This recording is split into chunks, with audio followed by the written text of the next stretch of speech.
Frozen is truly the king of the combo. An early adopter of OTK Demon Hunter last expansion, even the nerf of Il'gynoth to 6 mana wasn't enough to deter him from playing his favourite deck. And when you see him in action, you can see why. With Nalgadan coming in for the kill, Frozen is forced into action, which involves what looks like a reckless tempo Il'gynoth, but is in fact a carefully calculated, near guaranteed lethal play thanks to the unique effect of acrobatics. And not allow Frozen to heal, because there's no minion on board. Yep. Doing business. Although, yeah, he's likely to get one, but even so, I think Nalgadan's playing this very well. He's played around Glide, he's gone for maximum damage right from the start, he's not messed around. And he's put Frozen in trouble. Pleasure doing business. But Frozen's very close now to just winning the game, depending how many cards he can draw. Next turn he'll have lethal, but I don't think he's got it this turn. He still can, because he can, but he would have to be very sure. Last 4 cards, Fellscream Blast, Illidari Studies, Moark. He can play these, which would get the second draws from Acrobatics. If he picks up Fellscream Blast, it's lethal. Can still draw it. Actually, it's guaranteed because he knew that Acrobatics was there, or Illidari Studies, which could pick up the draw. Yep. Amazing. It was almost guaranteed. It would have had to been both Acrobatics and Fellscream Blast in the bottom 2. That's so satisfying for him. That was just lovely to work that out, that he had the guaranteed. Watching Neo fight hasn't been this disappointing since the Matrix Revolutions, because the more expensive spells are almost a benefit rather than a hindrance to Okashinsuke. While I was thinking Touch and Soul Rend was the only play, leaving him dead to Garrote, Bleeds and Dagger, Okashinsuke utilizes the Cult Neophyte aura to chain Touch of the Nathrasims with Tamsin to clear and heal, allowing him to end the game next turn with Soul Rend and Spice Bread Baker. A very instructive use of one of the coolest interactions in the game. And Tiz does have mana to do that because he can proc the Octobot with the Penflinger, get all the Garrotes in deck, draw them out with Field Contact +1 Thief, and get the Dagger for lethal. He has to clear the board, right? I thought it meant like Touch and then Soul Rend, but he's saying just remove 4 points and heal 8. This is... He gets the run-over effect because the Neophyte's on board. He can heal for 12 on this turn instead. And so because of this play, he does actually survive the turn. That was sick. Yeah, I mean... a lot with Field Contact Ignite. Could be Primordial Studies for Guild Trader, right? And then maybe the +8 that you get off all the spell damage there gets him up to 16. I mean, even then, that's still not lethal. Yeah. Most clips in top 5 show one player outplaying, or sometimes outlucking their opponent. Here though, both Luna and Dreadeye play their part to create a gorgeous game.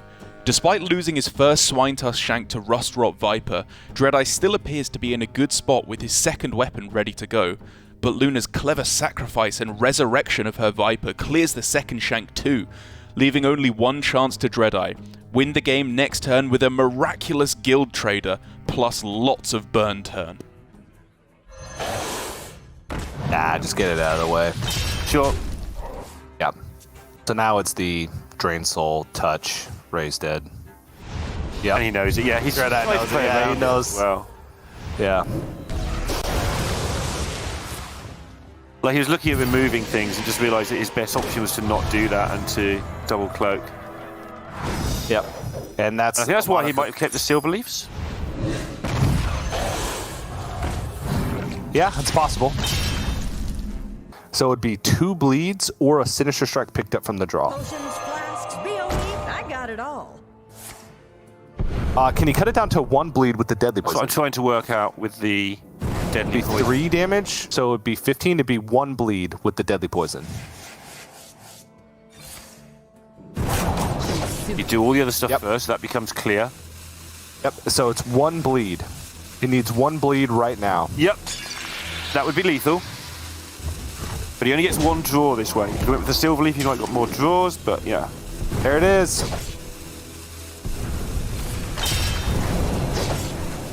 Gets it done. What a great game. Oh, these two again. And once again, a very nice couple of plays from each side. Luna is closing in on the win with her handlock and manages to make it as tough as possible for Dreadeye to burst her down by finding a way to both heal and get a taunt in play.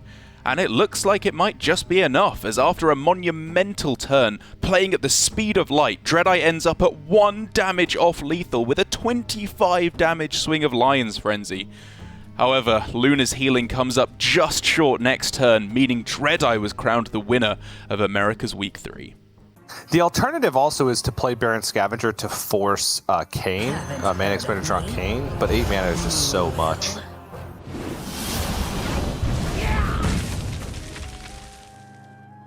You get accustomed Interesting. to the smell. Now you Mortal Coil and touch away your Tamsin. Oh, this is really smart. This is as good as it can get. 29 with a Taunt in way. So that forces Dreadeye with Viper in hand. That forces Dreadeye to spend the 2 mana on Kayn, the 1 mana on Lion's Frenzy, and kill this turn. Yep. Really nice work from Luna. She's played great all week, to be fair. I think this is still lethal from Dreadeye, though. He's got access to, 3 Spirit Jailers? So that's 6 Soul Fragments, a Glide, so that's essentially 4 extra cards, plus 2 Furies in the deck. This is 30 easily. He just has to execute it well and not spend mana on anything extra. Getting the double discount on Glide is actually huge, because it's one of the only cards in his deck. Actually, besides the Kayn, it is the only card in his deck that actually benefits from the Sigil discount, because he had played Kayn, so the other discounts were already free. Look at the timer, TJ, the blue bar under his name ticking down. He's getting low. He's got plenty of time. He should have enough. He should have enough. Needs to keep space for Kayn, though. Time grows short. He can't play that Spirit Jailer. Pleasure doing business. Nope. There it is. Okay, now he needs to fight. At the moment. He didn't hit Kayn! He didn't hit Kayn! He's out of draw! Alright. Can Luna get through, though? That's the next question. Oh no, he did hit Kayn. Is he 1 off?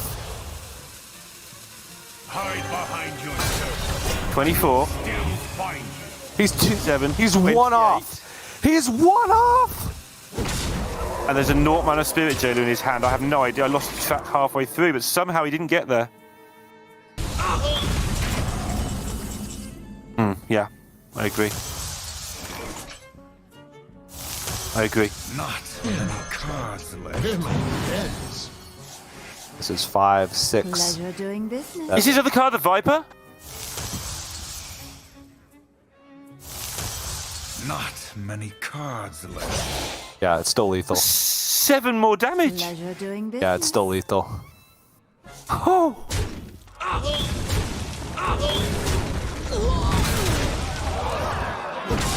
What a tournament. What a series. What a game. The new build of Garrote Rogue is, in my humble opinion, the hardest deck to pilot in this meta. Branded as a combo deck, a sentiment that mostly holds true, it is also able to generate monstrous amounts of tempo when given the right hands, and X-Blaze has just such a hand. By choosing a 1 mana golem that gives +1/+1, he shadow steps it multiple times, buffing a huge board, while discounting his hand to nearly 0 and drawing half his deck. One of the most absurdly powerful turn 4s I've ever seen, and perfect understanding of the flexibility of the deck from Blaze. Letty's going to get Glowfly down and be as aggressive as possible. Now it's all going to be about the response from Blaze, and to the absolute shock of nobody, he's already kicking off the turn with the field contact, the trade with the Octobot, reducing the hand down, and off he goes. Depth is always a welcome sight on one of these field contact turns. Ooh, 2 of them might be a little bit too fruity though.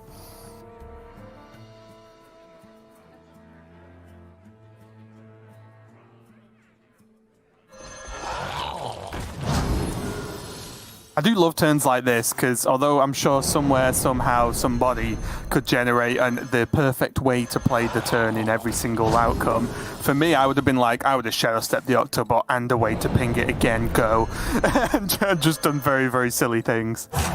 I love this play. Having seen that this is the +1/+1 golem from Blaze, I absolutely adore this. I didn't see what the secondary option was after the poison, but he is just making the enormous board state here, which I think is a very, very smart idea indeed.